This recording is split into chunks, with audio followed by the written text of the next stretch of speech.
So here's a little bit of a background on Choiceboard and how it came to life. So Choiceboard actually began as part of our consulting engagement, where we we wanted to use visual design thinking tools to aid in our consulting work.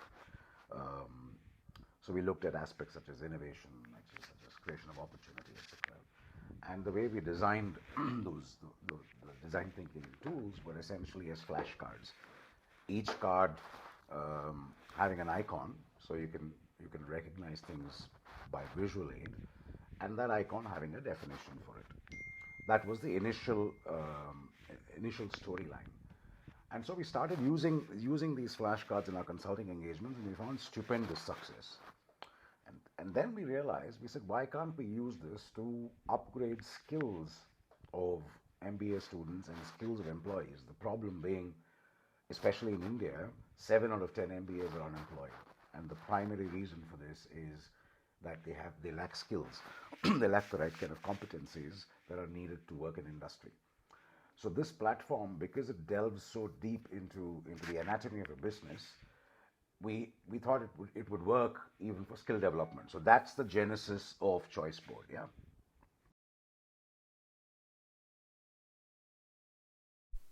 Okay. This slide is fairly simple, right? It looks at how it looks at a four-dimensional view of the various problems that exist between these entities. The entities being candidates, employees, corporates, and institutions.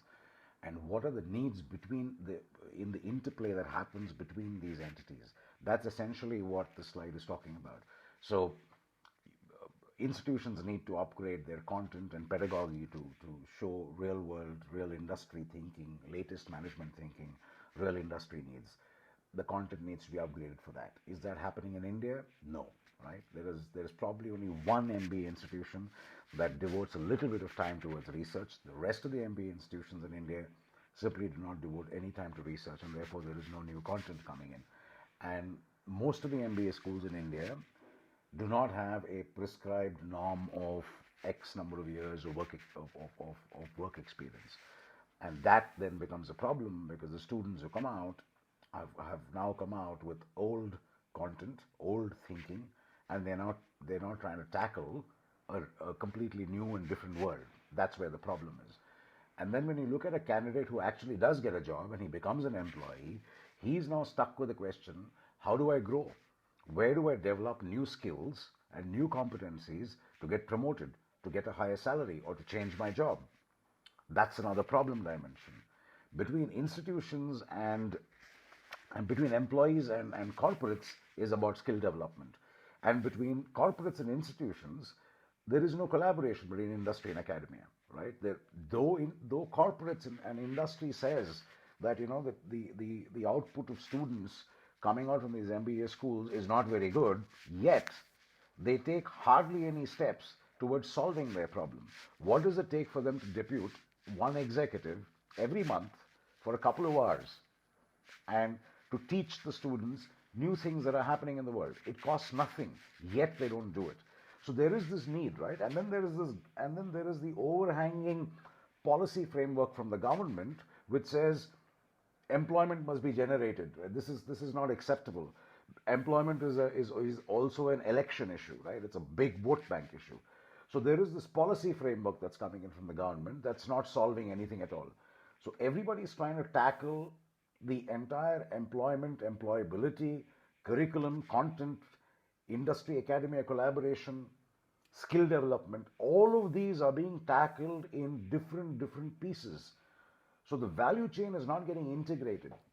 And because it's not getting integrated, there is this problem is not going away. So Choiceboard was formed from thinking, is there a way in which we could integrate everything into one platform, at least to the extent that's feasible? And that's essentially what we are planning to do with Choiceboard, and you will see what we are doing as we go through the next slides.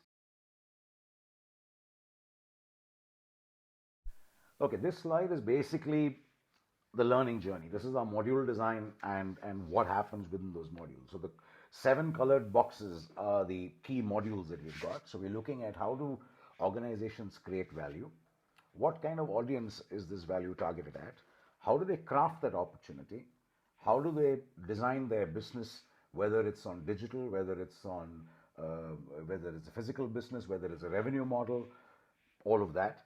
How do they then craft a competitor strategy? What kind of strategies should organizations do? Offensive, defensive? What space should they occupy within the value chain or within the industry, right? Do they need to be a disruptor, or do they need to be adapt? They need to adapt into the industry or into the happenings of the industry. Then we come into what kind of disruptive technologies could they use, right? Because there's analytics, there's blockchain, there's artificial intelligence, machine learning, Internet of Things. There's a variety of disruptive technologies that are all hitting us at the same time. We are, interestingly, in a world where almost 7 to 8 digital technologies are hitting us simultaneously. This has never happened before, and it's happening now. And organizations and people are finding it extremely difficult to keep pace with this change. So, what is it that you must do to bring disruptive technology and embed it into your business design? How do you embed that into your business design? That's a big issue companies have when they look at digital transformation, for example. Most organizations are looking at digital transformation in terms of 5 pieces of technology they need to put into place, right? Every organization knows why they must digitally transform. Most organizations know what they must do: build a mobile app, become socially present, etc., etc. But they don't know how to do it, right? They don't know how to navigate their organization from A to B. Which line of business in my organization is the right candidate for going digital? How do I create this opportunity in the marketplace? All of these issues have a completely new way of thinking that's taking place, and that thinking has not been embedded. Now, if you look at it from a skills and competencies perspective, how do MBA grads and employees who have 1 to 2 years of work experience actually learn these skills? Right? Where do they get these competencies from? There is no institution that gives you this in one umbrella. And so you land up reading a lot of management books, but then you have to piece things together, and it's not easy, right? I mean, the human mind can think in about 5 dimensions. And if you're a Steve Jobs, you could probably think in about 7. But when you're talking about a business, you're talking about multitudes of dimensions, right? The human mind is incapable of parsing all of those combinations. So you definitely need a machine or a solution or a piece of tech that helps you parse those combinations, that helps you play with those combinations and apply these combinations to the context of your business. That's essentially what Choiceboard does at its deepest content level. And then there is the 7th module, which is personal development, right? How do you run projects? How do you spark creativity in an organization? How do you spark innovation? That's basically a few soft skills specifically related to managing a business. It's not about how do I interact with people or how do I do team play. Yes, that's important. But we're looking at creativity, innovation, and managing projects purely from the perspective of business management, which is how do I deploy these 3 skills in value design, in audience design, in opportunity design, in business design, in competitor strategy design, and in disruptive technology design. So it's tuned towards that.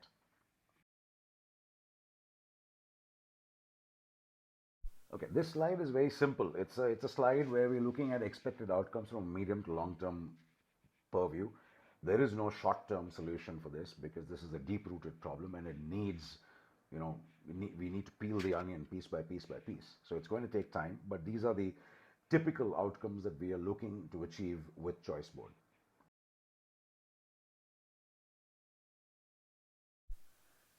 In the following slides, we'll show you some screens so you get an idea of how the application will work. Yeah, a visual look.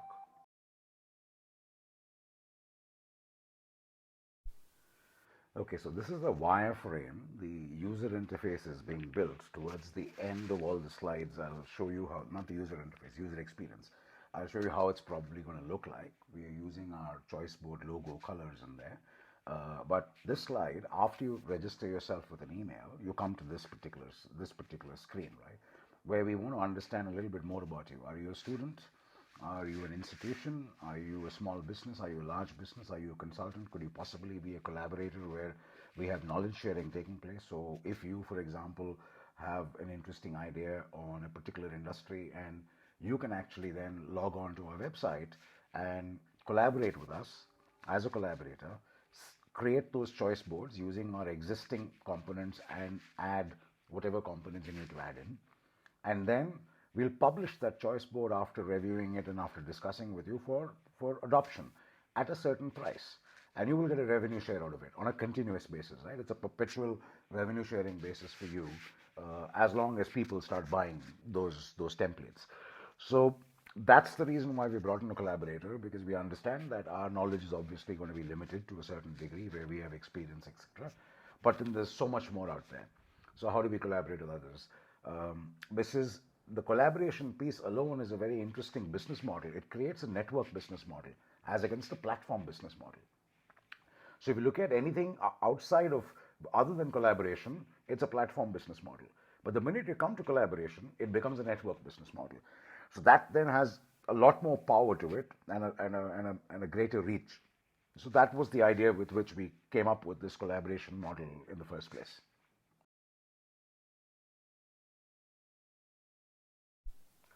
This is the slide specifically for the student where we would like to understand a little bit more about him in terms of, a short sentence about him in terms of who he is and what he wants to achieve. For example, institution, specialization, subject, country, state, city, right? Simple. So we have different profile requirements for different entities who are logging in, right?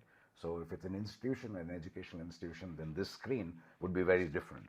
So that's essentially how. I'm not going to walk you through all the screens, but you got. I'm sure you get the idea.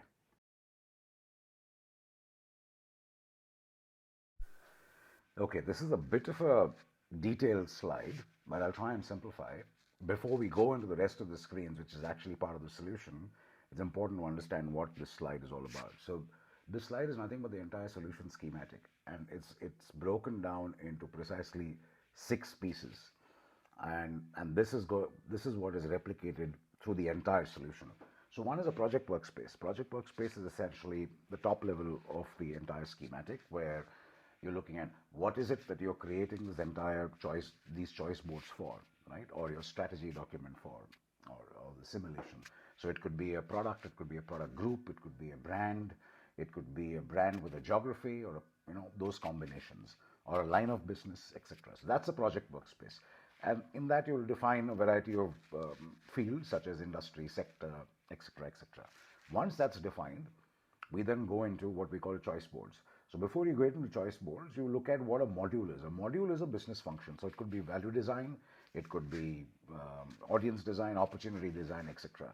And the sub modules are those little things that you have under the sub module. So if it's, for example, value design, then you're looking at first what customer problems are you solving, what are your value elements, and what are the specific features of your product or offering that are solving those specific customer problems. How are you creating that particular value, how are you delivering that particular value, etc. So these pieces become sub modules, and those sub modules also have configurations under it. Once you've decided that this is the first time when you log in, this is the flow. Once you've decided what you want to do, you then create your choice board. A choice board is nothing but the screen on which you're going to simulate your particular strategy, right? That's a choice board.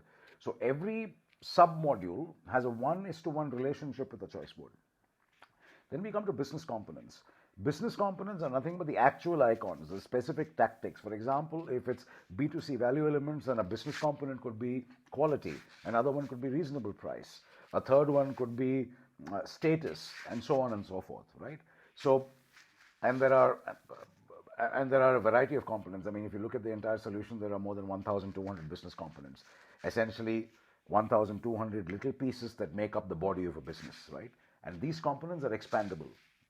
These components are also customizable. So you can actually do what you want. It's an unlimited kind of a content design capability.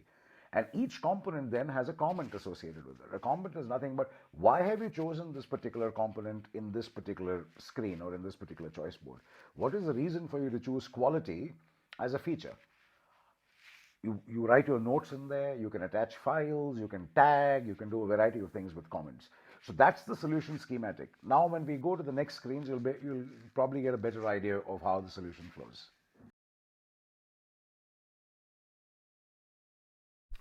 So this particular screen, you're essentially setting up your project workspace, right? So if you notice, you have a workspace name, description, industry, sector, product group, product name, brand, country, region, city, etc. So you're trying to now create a particular simulation for that specific for this specific project workspace, which again is for a particular product or a brand and so on and so forth. So that's essentially what you're doing over here. You can have unlimited project workspaces depending upon the license that you have licensed, right? What you've bought.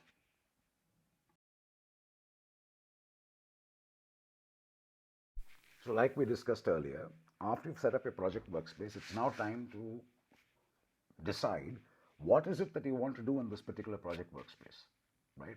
Do you want to design value or do you want to design a business model, etc.? What do you need to do? Once you select that, so let's say that there is a value design, and under value design there are 5 sub-modules. So when you click on value design, it will open up those 5 sub-modules and ask you specifically which is the sub-module that you want to work with, right? And that sub-module or module, as the case may be, will have a certain, is your choice board, and that has a certain choice board name. So it is here where you define your choice board and start the entire journey.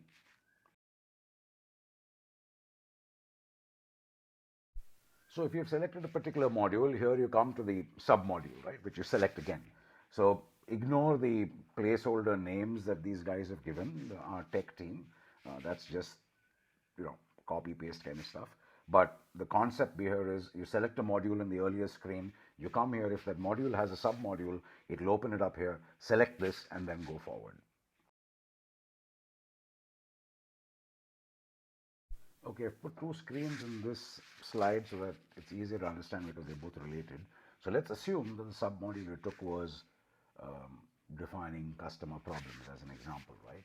So before you start defining customer problems, you need to figure out as to what is your value proposition. What is it that you start with? And these value propositions initially are generally an English statement, right? So if you're a logistics company, I want to reduce my clients' cost of supply chain and increase my service levels or something to that effect, right? That's my value prop to a logistics company. And so you choose that, you understand what a value proposition is. So on the top left slide, you'll have a definition of what it is and probably, a video or a little help file, right? Or maybe a link to something else which explains what a value proposition is. And then you go about actually in the bottom right screen, you actually go about just typing out your value proposition in simple plain English. That's about it, right?